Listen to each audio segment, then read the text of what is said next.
Hello, another beautiful day with Green Healing Show. We're going to talk about neuroplasticity, and we have Dan Stillman here.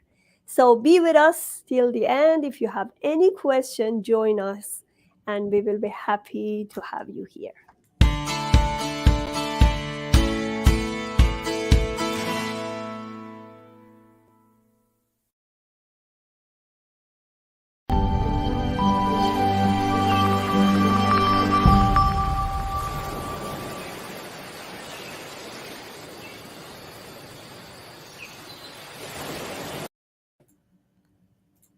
I'm so happy to have you here, Dan.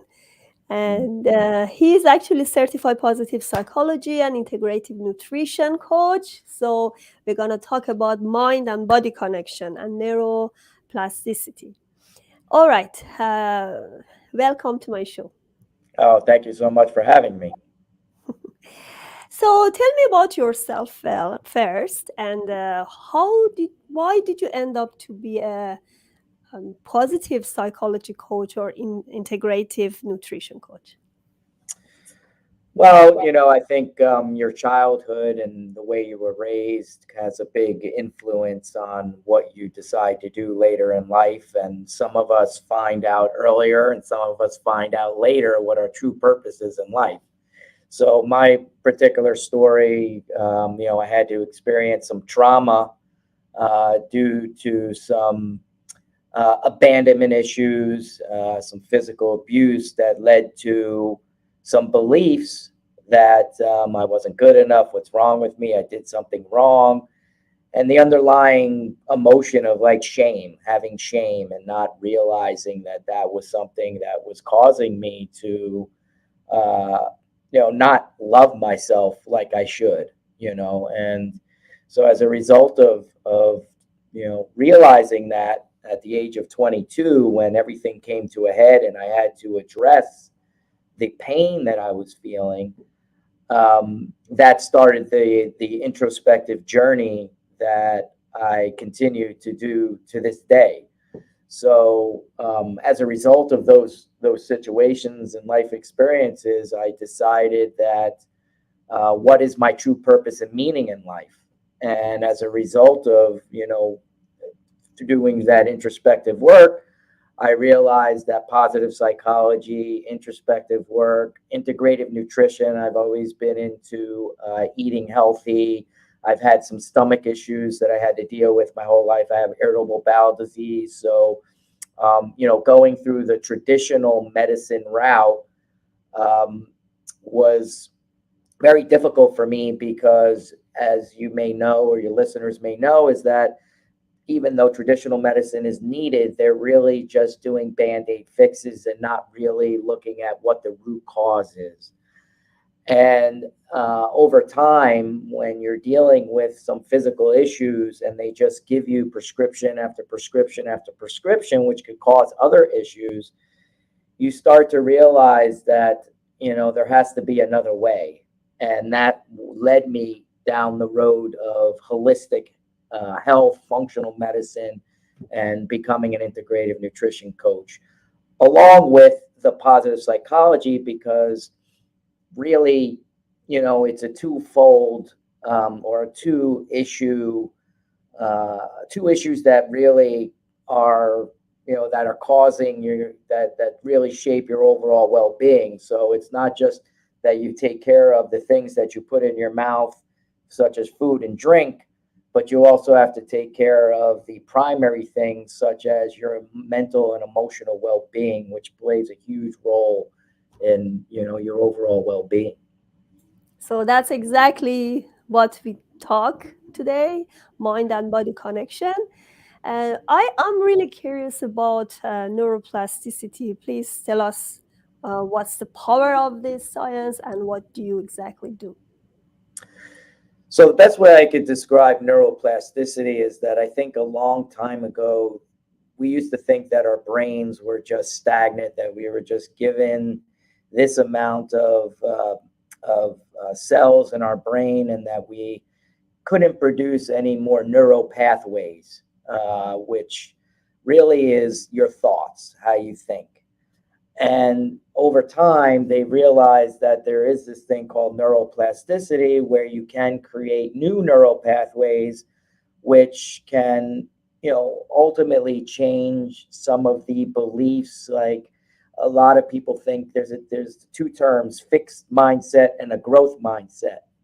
And some people will think that, oh, a fixed mindset is this is who we're born, this is how we're born, this is the intelligence that we have, and this is what we're stuck with. And then there's the other side of it, which is a growth mindset, which deals directly with the neuroplasticity and building new neural pathways where you're thinking, I can learn, I could constantly learn, and I don't, this is not who I am, and I can change, and I can change the habits that I've developed from when I was a child. Because again, I opened the conversation with that there were beliefs such as I'm not good enough, what's wrong with me, I did something wrong, why don't people like me, that kind of cause us to have these issues that we don't even realize, because we have these beliefs that are stored in our subconscious that, as children, the way our parents spoke to us, or life experiences, or,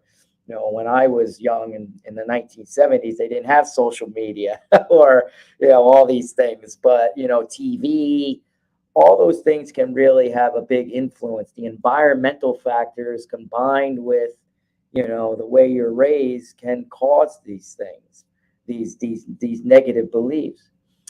And so, as I got older and I learned how the brain works, how we have a limbic system, which is our fight, flight, and freeze mechanism, and we have our prefrontal cortex, which is our logical, rational thinking system.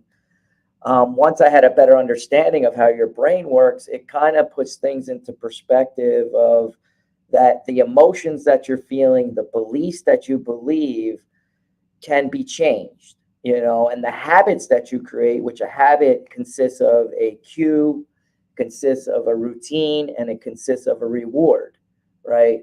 And I guess the best example that I could give you of a habit would be, if you wanted to change a habit, which ties directly with creating a new neural pathway, would be if you smoke cigarettes and you want to quit smoking cigarettes, and you have a habit that at 7 o'clock in the morning, when that alarm clock goes off, which is a cue, which I used to associate a cue as equal to a trigger. Trigger equals cue, cue equals trigger. You automatically, the routine would be, I reach for a cigarette off my night table, I smoke it, and the reward is, oh, I get this jolt of energy and I'm ready to start my day. Now, this is where neuroplasticity, this is where building a new neural pathway comes in, where, you could change this habit. But it takes a thing called deliberate practice in order to do that, right? Practice makes perfect, but deliberate practice makes you a legend, is that what I believe. So, and a deliberate practice is also having like an accountability partner, somebody could help you and keep you accountable. So let's go back to that scenario of how do we build a new neural pathway, how new neuroplasticity works. So with the cigarette, I want to change that behavior. So the cue is always going to be the same, because you have to wake up at 7 o'clock, but you have to go to work. The cue is always going to stay the same. But what do I need to change in order to create a new habit? It's the routine, right? The routine has to change. So what I do is I basically replace that cigarette with my toothbrush and my toothpaste. So when 7 o'clock hits, instead of reaching for that cigarette, I reach for my toothbrush and my toothpaste, and I automatically start brushing my teeth. And I go into the bathroom, and what is the reward? The reward is, oh, I have fresh, minty breath, and I'm not choking. I feel good. So, but this takes, again, I use the word deliberate practice, is that you have to keep doing it over and over again. Another example would be for neuroplasticity would be something like, if you work in a corporation and every 90 days, because of security reasons, they ask you to change your password. So 90 days comes and basically they say, okay, we need you to change that password. So you change the password, you get up, you go get a cup of coffee, you come back. What do you start doing? You start typing the old password because you didn't realize. You're like, oh, wait a minute. No, I got to type. And that is another example of deliberate practice, because the way that the neuroplasticity works is that you have an axon and you have a dendrite. Now I'm getting into the physiology of the brain. And in between is that electrical signal that, is firing. That's the thought, right? That's created there. So let's say this is the old password, and then you created the new neural pathway. Now look at the gap between the new neural pathway and the old neural pathway. So as you use deliberate practice, and as time goes on and you start typing in that new password, slowly but surely you start to shed the old password, and the new one becomes stronger and stronger. So then the electrical current that's firing between the dendron and the axon gets stronger and stronger. Doesn't mean that this ever goes away. This always stays there, right? Just like in life, when I've experienced trauma, something may happen. If I'm hungry, tired, feel not feeling well, I may think of something that, an old way of thinking, which now I have tools to combat that. But it's the same way, like if you come in the next, like 2 weeks from now, and you've already changed your password, but let's just say you went out, you had a couple of drinks the night before, and you didn't really sleep well.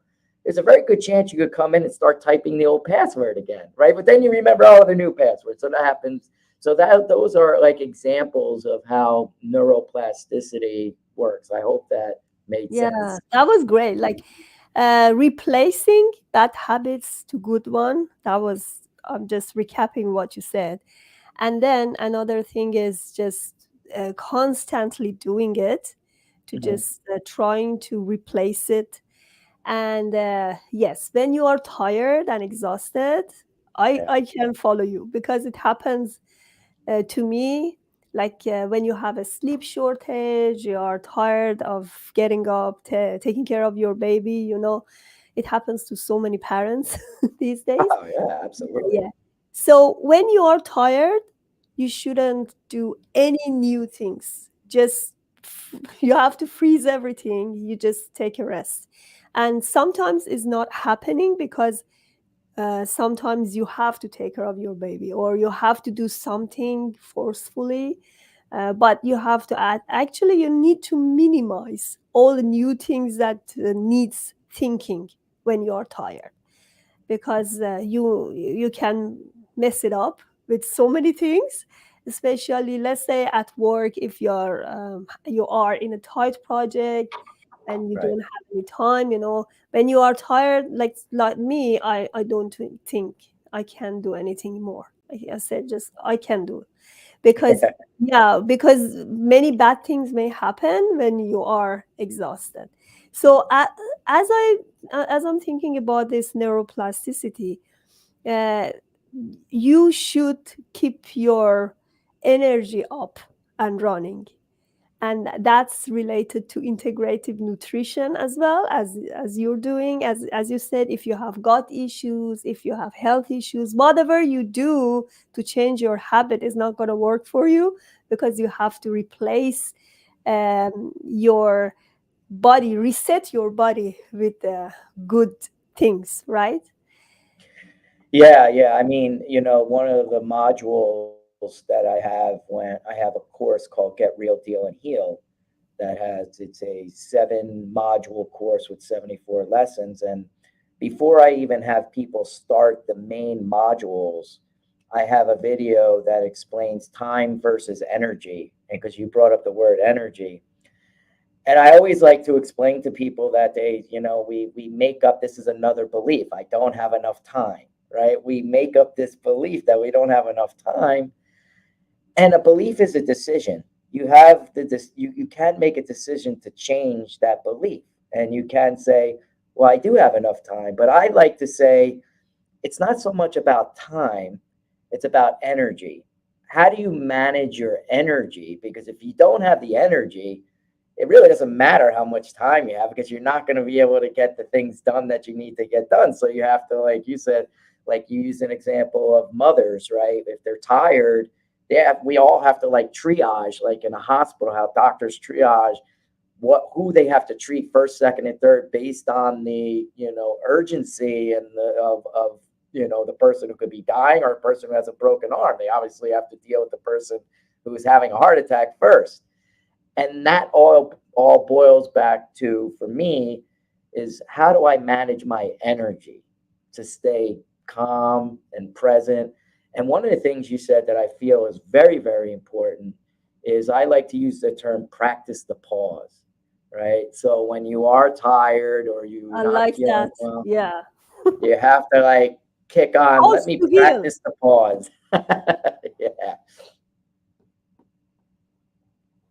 Yes, actually, I have a book called The Gap. So it's about the same thing that sometimes we need to have a pause because some treatments, let's say like fertility, it's a long journey, and right. they just try different version of fertility drugs, and it's not Mhm. gonna work for them because the body still so tired. When you are tired, you can't heal. That's what I'm saying. Like Yeah, sometimes when you just surrender yourself to your better life, you try to enjoy your life. After sometimes you don't feel pain, you feel free, liberated, right? right, right, absolutely. Yeah, and pertaining to integrated nutrition, I mean, it's that's when you're trying to find like integrative nutrition defined for me, and I mentioned it earlier, is finding the root cause of what's going on. And that takes time, that takes energy, right? It takes research and finding the right resources to help you, you know, um, be able to solve what the underlying root cause, which is takes a lot of patience. And as humans, we have a hard time with patience because we want things done now. But if you could learn to master patience, um, I think it'll go a long way for you. Especially if you just slow down and you know trust the process. And I think there probably might be for me, spirituality plays a big part of that for me, and to understand that you know understand the things that I can control, the things that I can't control, and the wisdom to know the difference between the two. You talk about the trauma. I also have another show called PTSD Self Healing. So you actually brought a good point here. Let's talk about triggers. So, what do you do when we confront with triggers? Even if I know when you are exhausted, you may just have those memories in you, and then everything is repeated. What do you do right now? Well, for me, I've basically learned to become my own cognitive based therapist. So, what I do is I use CBT on myself, which is finding the evidence for and the evidence against what I'm thinking. Because as humans, we're great storytellers. So, for instance, if I'm tired and I'm triggered, I could think of something that really has no validity, which is really just an assumption. And there's different types of thinking traps, right? We could be a mind reader, we could maximize and externalize, we could personalize. There's a bunch of different uh, thinking traps that we could get caught in. So understanding which thinking trap for me is happening at the moment, identifying that by practicing the pause, then also understanding where is this coming from. I believe that there's three negative behavioral patterns that really affect humans, and one is self-centered fear. It's either we're afraid we're going to lose what we have, or we're not going to get what we want or need. And we could be stuck in both. We could be stuck in one or the other. And the other two are perfectionism and unrealistic expectations. So I try to identify what that thought is coming from, which one of those is that associated with, and also what thinking trap. And then I use my CBT real-time resilience skills to say, okay, I take my brain to court. Just like a court of law, you have to take the emotion out of it and you have to look up fact-based evidence, right, for each thought. So for instance, if I'm on a diet, right, let's just use this as an example, and I ate a cookie, the thought could come into my mind, I just blew my whole diet. Now, what is the validity for that statement right there, right? So then I have to find the evidence for and the evidence against that. So the evidence for that could be, all right, I ate that cookie. You know what? My pants feel a little bit tighter today. Okay, that's a fact-based thing because you physically feel that your pants are tighter. What's the evidence against that? Well, I'm using calipers to test to compare my fat ratio to muscle ratio, and what I see is that my fat ratio went down, my muscle ratio went up. So what does that tell me? That tells me that I come up with a new thought. The thought is that, wow, having one cookie on my diet is okay because I actually am gaining muscle. I'm not gaining fat. And that means that's the reason why I gained a little weight. And that's okay.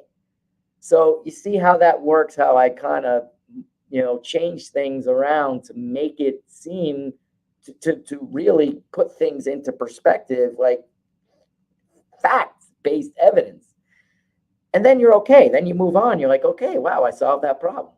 But we get caught up in making these crazy things that just cause us to spiral down the rabbit hole.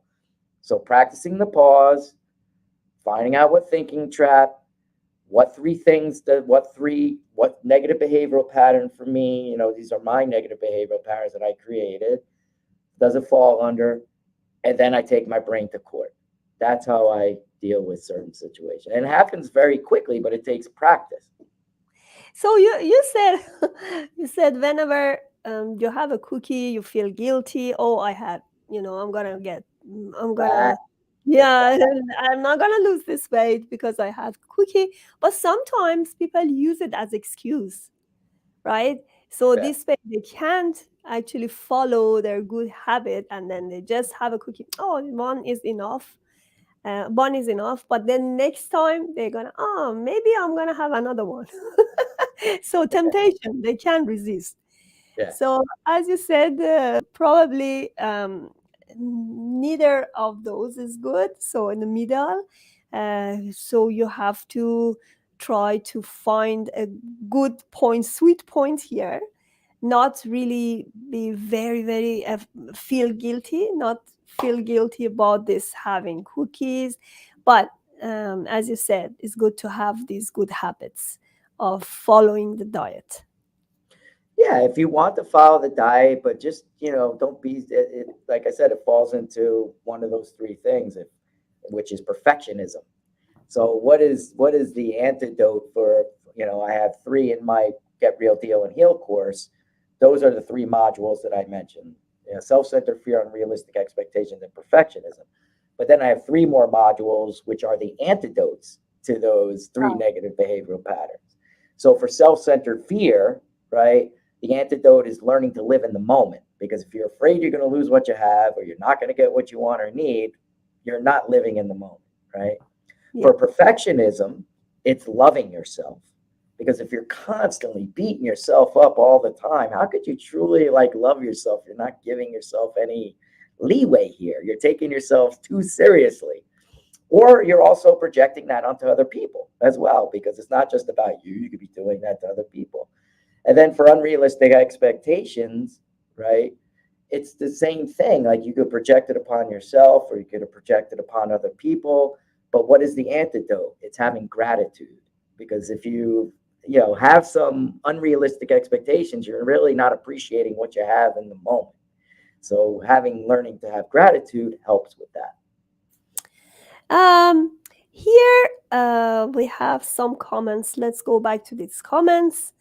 A lot of people got bad programming as a kid. You can reprogram or really unprogram. What do you say about this comment? I mean, it takes work. Again, it's the beliefs because, for me, I had the shame. The shame caused a lot of beliefs that I'm not good enough. I did something wrong. What's wrong with me? If my parents said to me, "You're doing it all wrong," like if I was working on a project and they kept saying, "You're doing it all wrong, you're doing it all wrong," you can't help but form the belief that I do it wrong. Like if something happens, like if I, working on a project and it doesn't work out, I could beat myself up and say, I do it all wrong. Like I suck. I just hate myself. And, your beliefs have a direct relation with your thoughts. Your thoughts then produce a feeling. Your feelings then produce an action, and then the action is a result, right? Now, some traumatic experience or something happens in your life, like for me, when I was 22 and I realized like everything came to a head. Some people, I was lucky, I was able to like, see that and do the work. Some people live their whole lives not even knowing that subconsciously they have these beliefs. So, what do you do, if you do realize that you have these beliefs, is basically what the question is. Well, beliefs are decisions. So, you have to make a decision that what is the opposite of I'm not good enough, right? The opposite of I'm not good enough is I am good enough. I'm worthy person. And then you have to look at the evidence. Again, going back to becoming your own cognitive based therapist to say, what is the evidence for and the evidence against to show that I am a good person, that I'm not a bad person? And there's definitely things like people say, oh, you shouldn't live in the past, but your past can be your greatest weapon because you have to look at what you've done. So if you've like helped people and you're very charitable or you lost your job, but then you got other jobs. You have the evidence to show that you could do these things. But again, it takes deliberate practice, right? To maybe use like a primer. I like to call a primer, which is a sticky note or something where you write down your new belief. Your old belief is I'm not good enough. What's your new belief? Right underneath it, you write, I am capable of so much more, right? Yeah. And you read that every day, every morning, every night, and you attach things to that. I am capable of so much more, but slowly but surely, and this ties into the topic of neuroplasticity, you start to shed, right? That I'm not good enough and I'm capable of so much more. And slowly but surely, things start to reverse. Doesn't mean it goes away, right? Because you could have a trigger like we talked about before, but Mhm. now you have a tool because once you've learned something, you can't unlearn it. And another good thing about this is just comparing yourself with your Yeah, past, as you said. Because if you want to compare yourself with somebody else, you are not their past. They had their own challenges to be there. So yeah, that's what I'm saying. People almost are the same. And you don't know when that person started, how was their challenge, you know but your past is a great example and great lesson learned for you to get the lesson and move forward. exactly. I mean, you can, like you had mentioned, it's very important to compare yourself to yourself. You have to, like, when it comes to your situation. But for instance, with that example I was giving, like, if you were saying, like, I can't get a job, but your friend is able to get a job, like, you can use other people as examples because if they can do it, I can do it. It's like, what makes them different than me? I mean, obviously, we're human beings. We can strive to better ourselves. But that's part of the whole process of learning because then you could say, this is part of the process of me trying to shift this belief. And I could use somebody to help me to say, hey, what did you do to get this job? Because I'm trying to change this particular thing that I'm going through. And that's where I mentioned earlier why an accountability partner is so important to have when you're making these changes. It's like, because some of these things could happen quickly, but some of them take like 3 to 6 months to like change. But having that accountability partner, somebody you could check in with, is really, really important. Or support group. When I Yeah, want to learn something new or do something I never done, I try to just connect with the support group. They do the yeah, same thing. Some of them are doing more than me, like there are a few steps more, further. So I try to learn from them. And yeah. if somebody just started, I just know, oh, I'm in the middle. So it's not something that I cannot achieve. I mean, that support group is good because everybody have the same goal, same frequency to get to the goal. Right. So I have your website, Instagram, and Facebook here. What is your website? Like, what do you do exactly there? Do you have any freebies, any course, anything? Yeah, well, I have for a freebie, I have a pocket guide. It's Burst Your Emotional Bubble pocket guide. That's for free. If you go to the main page of my website, holisticwellcare.coach, you scroll down, you could see, do you want to get a copy of that?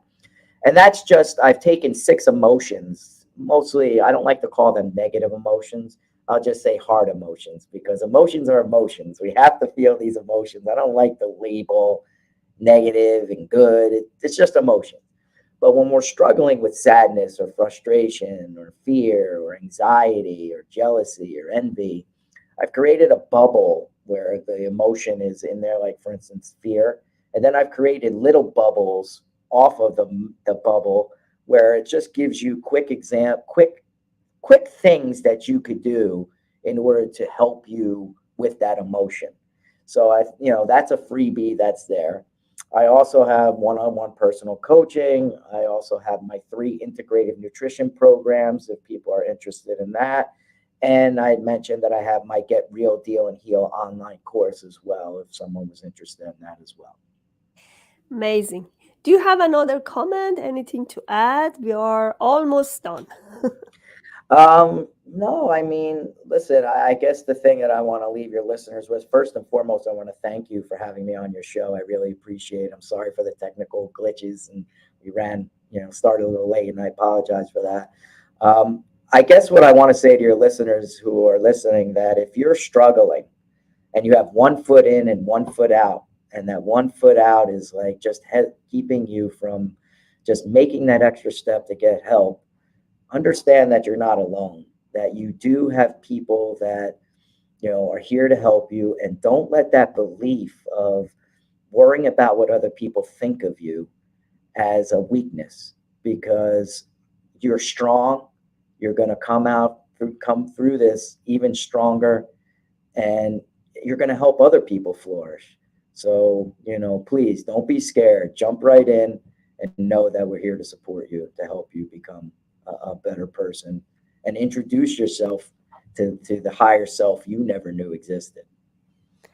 Thank you so much, Dan, for being here. Hopefully, I can have you in other summits, other events that we have here. Thank you so much. Thank you. Thank you for having me. Please subscribe to Pantea Kalhor Transition channel and order my book, The Gap, in Amazon. Thank you for watching.